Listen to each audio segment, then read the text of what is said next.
ओम नमो भगवते रामकृष्णाय। जीना सीखो इस महान पुस्तक के लेखक स्वामी जगदात्मानंद जी एक अत्यंत दयालु और प्रेम पूर्ण हृदय वाले एक महान संत थे, आध्यात्मिक विभूति थे। स्वामी जगदात्मानंद जी को युवाओं से बहुत प्यार, निष्कल्मश मातृ प्रेम था और उन्होंने अपना पूरा जीवन युवाओं और आम लोगों के उत्थान के लिए समर्पित कर दिया था। स्वामी विवेकानंद जी उनके लिए सब कुछ थे। स्वामी विवेकानंद जी जगदात्मानंद जी के लिए सब कुछ थे। स्वामी जगदात्मानंद जी ने अपने व्यक्तिगत जीवन में स्वामी विवेकानंद जी की शिक्षाओं को अटूट विश्वास और अनन्य भक्ति के साथ पालन किया। स्वामी जगदात्मानंद जी हमेशा अपने आप को भगवान श्री रामकृष्ण देव, माँ श्री शारदा देवी और स्वामी विवेकानंद जी के छोटा बच्चा और विनम्र सेवक मानते थे। आज ऐसे साहित्य की महती आवश्यकता है। आज ऐसे प्रेरणादायक साहित्य की महती आवश्यकता है जो हमारी तरुण पीढ़ी को नैतिक एवं आध्यात्मिक मूल्यों की ओर आकृष्ट करके उनकी आशा आकांक्षाओं को ध्यान में रखते हुए उनके चरित्र में उत्तम गुणों का समावेश करके उनके जीवन को सर्वांगीण रूप से सफल बनाने में सहायक हो। उनके जीवन को सर्वांगीण रूप से सफल बनाने में सहायक हो। श्री रामकृष्ण महासंघ के एक प्रवीण, एक वरिष्ठ सन्यासी स्वामी जगदात्मानंद जी ने युवकों की इसी जरूरत को ध्यान में रखकर यह महान पुस्तक लिखी है, जो विगत अनेक वर्षों से अतीव लोकप्रिय रही है। नई पीढ़ी के छात्रों के मार्गदर्शन में इस पुस्तक की विशेष उपयोगिता है। किसी व्यक्ति को बड़े बड़े व्याख्यान से नहीं, अपितु छोटे छोटे दृष्टांत के द्वारा समझाया जा सकता है। किसी पुस्तक का ज्ञान तभी चरितार्थ होता है जब वह आपके स्तर पर आकर, आपके लेवल पर आकर बात करे, अन्यथा उस पुस्तक के विचार आपके ऊपर से गुजर जाएंगे।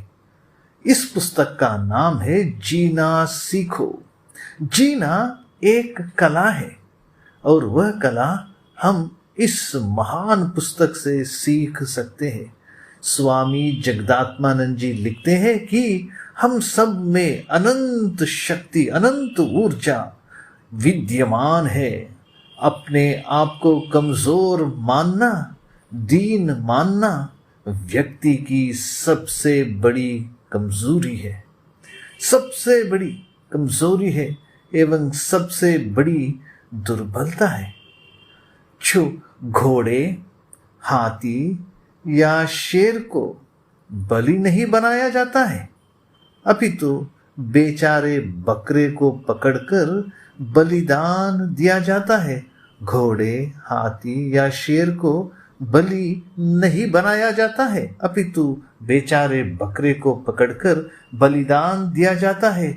दुख की बात है कि प्रकृति भी निर्बल को ही नष्ट करती है।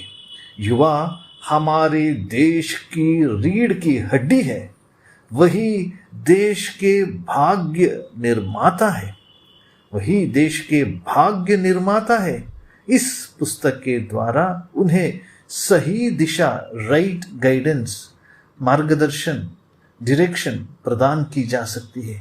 हमें उनके अहंकार यानी आत्म सम्मान, स्वाभिमान, आत्मश्रद्धा आत्मविश्वास पर चोट नहीं करनी है, अपितु उनके स्वाभिमान की रक्षा करनी है। इस पुस्तक में मन एवं उसकी शक्तियां की सही विवेचना की गई। इस पुस्तक में मन एवं उसकी शक्तियां, पावर्स ऑफ द माइंड, उसकी शक्तियां की सही विवेचना की गई है। हमारा मन चेतन एवं अचेतन अवस्था में कार्य करता है। अचेतन मन संस्कारों, इंप्रेशंस, विचारों का भंडार होता है। जो कार्य एवं विचार हम करते हैं वह जाकर अचेतन मन में संचित हो जाते हैं in the form of impression, संस्कारस।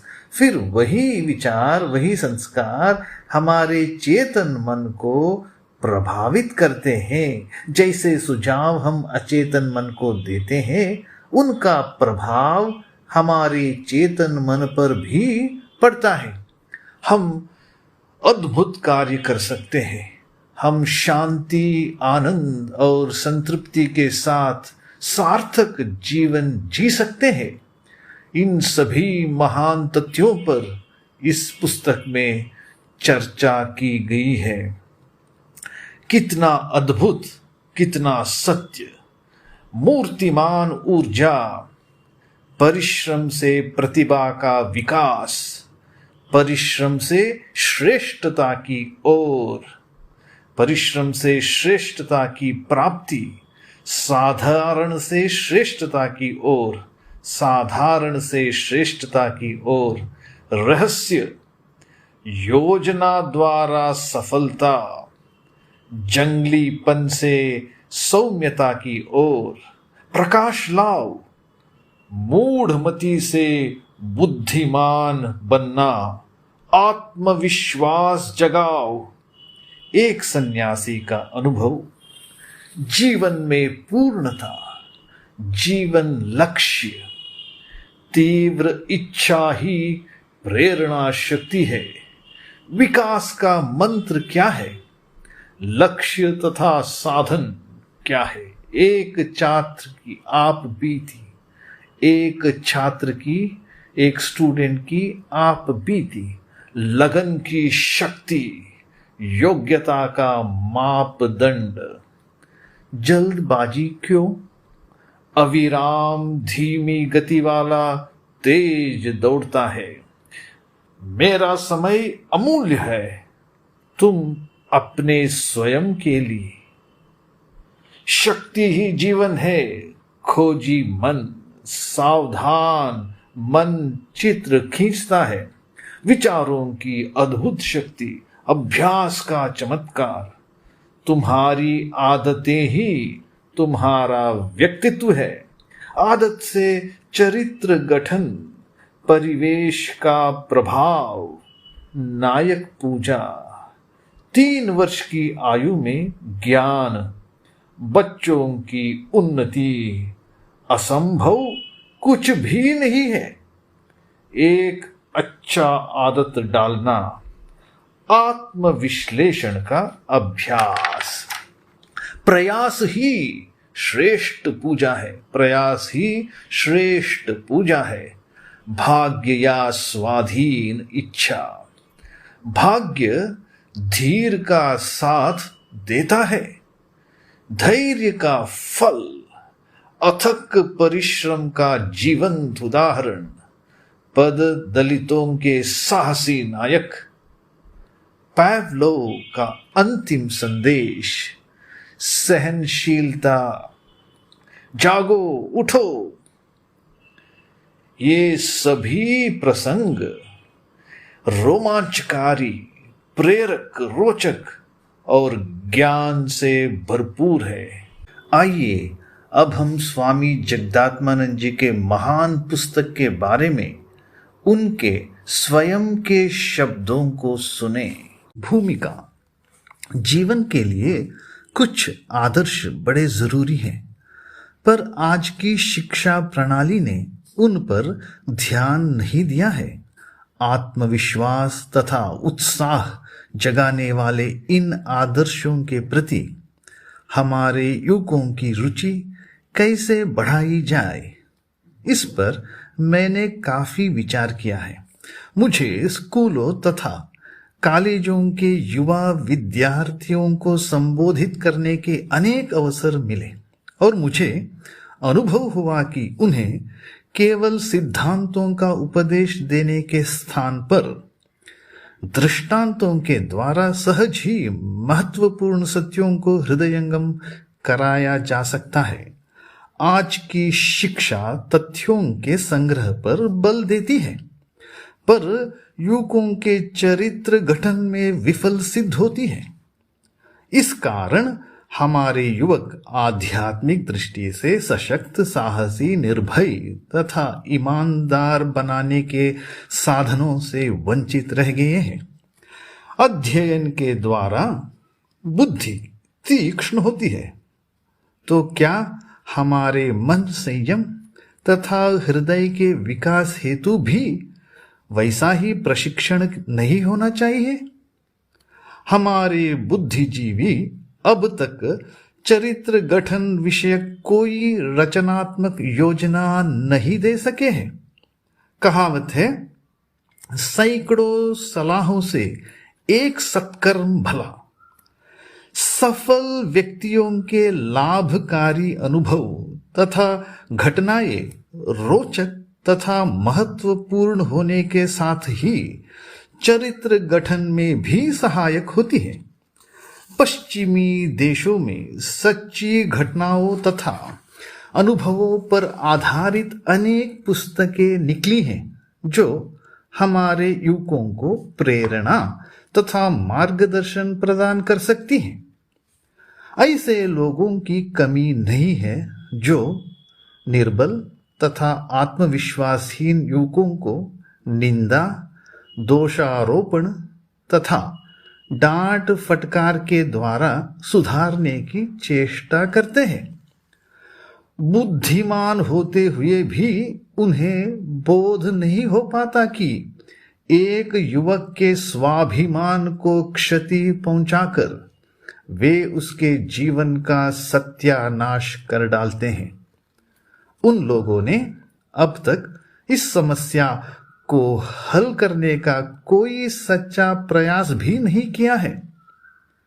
वैसे गलत मार्ग पर चलने वालों को डांटने और यहां तक कि दंड देने की भी जरूरत हो सकती है, पर इसी को सभी समस्याओं का एकमात्र हल नहीं माना जा सकता। युवकों की उग्रतापूर्वक निंदा तथा शब्द प्रहार करने अथवा निकम्मा बताने के स्थान पर उन्हें जिन चीजों की आवश्यकता है वे हैं उचित विचार, प्रेरक दृष्टांत और सही मार्गदर्शन। हमारे युवकों को परेशान कर रही इन समस्याओं का हल ढूंढने का प्रयास ही इस पुस्तक का उद्देश्य है। यदि युवक राष्ट्र की संपदा है तो क्या उनमें ऐसे राष्ट्र निर्माता भी हैं जो अन्य राष्ट्रों के बीच उसका सिर ऊंचा कर सके? जो शिक्षा उन्हें दी गई है उसकी सहायता से क्या वे अपनी तथा देश की रक्षा करने में समर्थ हैं? क्या उनके मन में शताब्दियों से दलित तथा शोषित करोड़ों निर्धन लोगों के बारे में, जिनके श्रम से उन्हें शिक्षा, व्यवसाय तथा अन्य सुविधाएं पाने का अवसर मिला है, भी थोड़ी चिंता, सद्भाव तथा सहानुभूति है? कम से कम क्या उन्हें अपने क्षेत्र में कुछ कर दिखाने की तीव्र इच्छा है? क्या शिक्षा से उनमें ईमानदारी तथा जवाबदेही के गुण आए हैं? जो शरीर से निर्बल और आराम तथा विलासिता के दास हैं, जो आलसी व परोपजीवी हैं, जो राष्ट्र का रक्त चूस रहे हैं, ऐसे युवकों से राष्ट्र क्या अपेक्षा कर सकता है? हमारे युवकों में परिश्रम के प्रति स्वाभाविक प्रेम का उदय क्यों नहीं हुआ? मजबूरी वश जैसे तैसे और अनमने भाव से काम करने में भला क्या प्रशंसनीय है? स्वार्थ की तीव्र धारा में बहते हुए पतन की खाई की ओर बढ़ रहे युवकों को रोकने में सक्षम क्या कोई सिद्धांत या समाधान नहीं है? युवक ही राष्ट्र के उत्साह, ऊर्जा तथा आशा के प्रतीक है। यदि हम उनकी इस अदम्य शक्ति को उचित तथा उपयोगी दिशा में न लगा सके तो हमारी सारी राष्ट्रीय योजनाएं व्यर्थ हो जाएंगी। जनता के धन तथा कठिन परिश्रम के फल से शिक्षा पाए युवकों का मन आज किस ओर अग्रसर हो रहा है? क्या उनके मन में श्रम के प्रति सम्मान का भाव है? लड़कों के पढ़ लिख कर परीक्षा पास करके काम धंधे में लग जाने या धन कमाना शुरू कर देने पर शिक्षक व माता पिता अपने कर्तव्य की इतिश्री मान लेते हैं। बच्चे उत्तम गुण अर्जित करके अच्छे इंसान बन रहे हैं या नहीं, इसकी किसी को चिंता नहीं।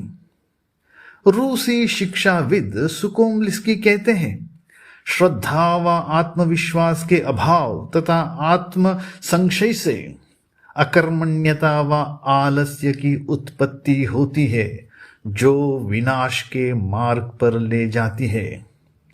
रूसी शिक्षाविद सुकोमलिस्की कहते हैं, श्रद्धा व आत्मविश्वास के अभाव तथा आत्म संशय से अकर्मण्यता व आलस्य की उत्पत्ति होती है, जो विनाश के मार्ग पर ले जाती है। वे और भी कहते हैं, कर्तव्य प्रेम एक नैतिक गुण है जो समुदाय में ही फलता है। कार्य के प्रति समुदाय का जितना ही अधिक सम्मान होगा, प्रत्येक छात्र के गठन में यह उतना ही प्रभावशाली होगा। कहावत है कि यदि मनुष्य को शेर न बनने दिया गया तो वह लोमड़ी बन जाएगा। कहावत है कि यदि मनुष्य को शेर न बनने दिया गया तो वह लोमड़ी बन जाएगा। आज की स्थिति में यही सत्य है। सुकोमलिस्की ने तो यह बात स्कूली बच्चों के संदर्भ में कही थी, पर भारत में तो यह दोष किशोर वय के बालक बालिकाओं तथा युवाओं में भी है। इसका एक कारण यह है कि हमारा देश लंबे अरसे तक औपनिवेशिक सत्ता के अधीन दास्ता में रहा है।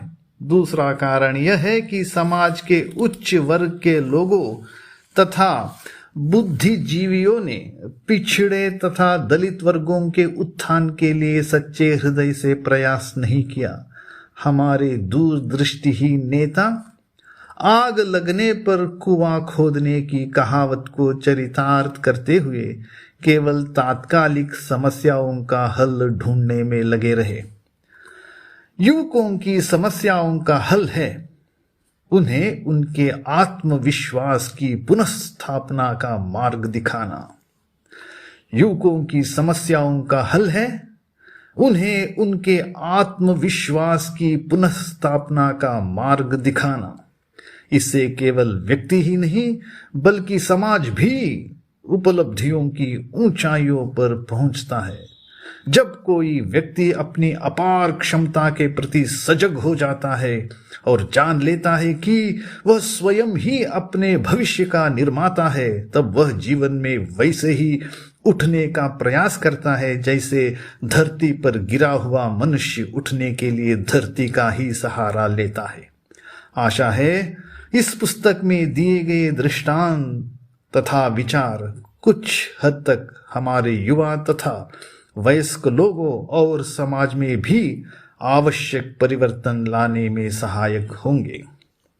हमारे स्वाधीनता आंदोलन के अनेक नेताओं का यह दृढ़ विश्वास था कि भारत के पास पूरी दुनिया के लिए एक आध्यात्मिक संदेश है।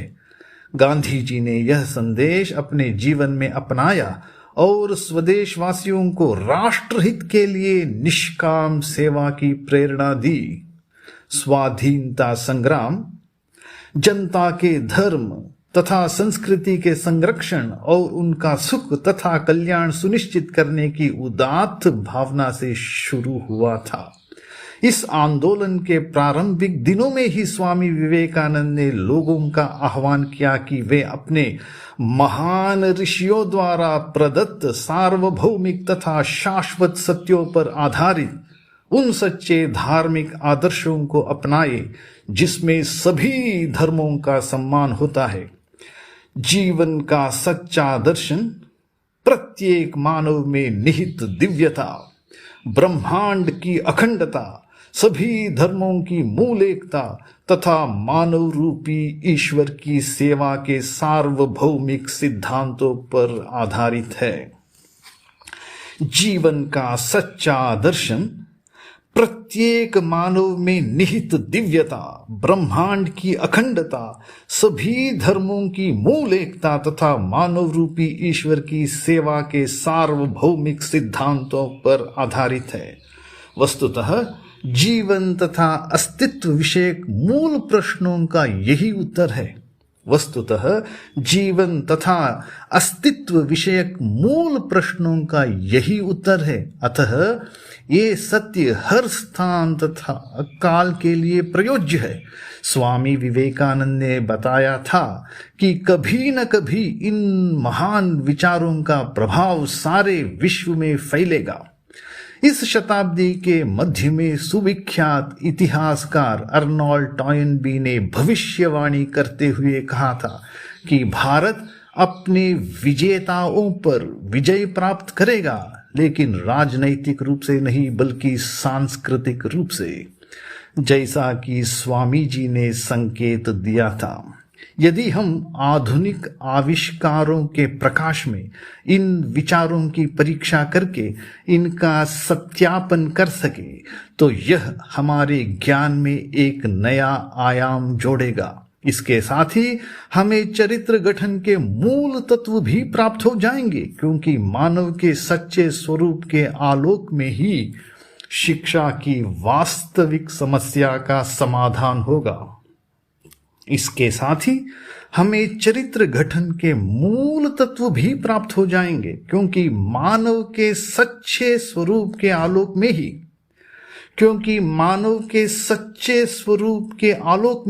शिक्षा की वास्तविक समस्या का समाधान होगा। देश में अनेक लोगों के पास रहने को घर तक नहीं है। उनका जीवन सुखी तथा सुरक्षित होना चाहिए। शताब्दियों की दास्ता के फलस्वरूप खोया हुआ उनका व्यक्तित्व उन्हें वापस दिलाना होगा। इस विषय में शिक्षित लोगों को एक महान भूमिका निभानी होगी और युवकों का योगदान और भी महत्वपूर्ण होगा। मात्र भौतिक सहायता ही विश्व की व्याधियों का उपचार नहीं है। स्वामी विवेकानंद कहते हैं, भले ही हम देश के प्रत्येक घर को सदावर्त में परिणत कर दे, सारे देश को अस्पतालों से भर दे, परंतु जब तक मनुष्य का चरित्र नहीं बदलता तब तक दुख क्लेश बना ही रहेगा। भले ही हम देश के प्रत्येक घर को सदावर्त में परिणत कर दे, सारे देश को अस्पतालों से भर दे, परंतु जब तक मनुष्य का चरित्र नहीं बदलता तब तक दुख क्लेश बना ही रहेगा। अतः केवल घरों की छत उठाकर ही नहीं बल्कि लोगों के मनों को उठाकर ही हम मानव जाति की सर्वोच्च सेवा कर सकेंगे। अतः केवल घरों की छतें उठाकर ही नहीं बल्कि लोगों के मनों को उठाकर ही हम मानव जाति की सर्वोच्च सेवा कर सकेंगे। यह पुस्तक इसी दिशा में एक लघु रचनात्मक प्रयास है।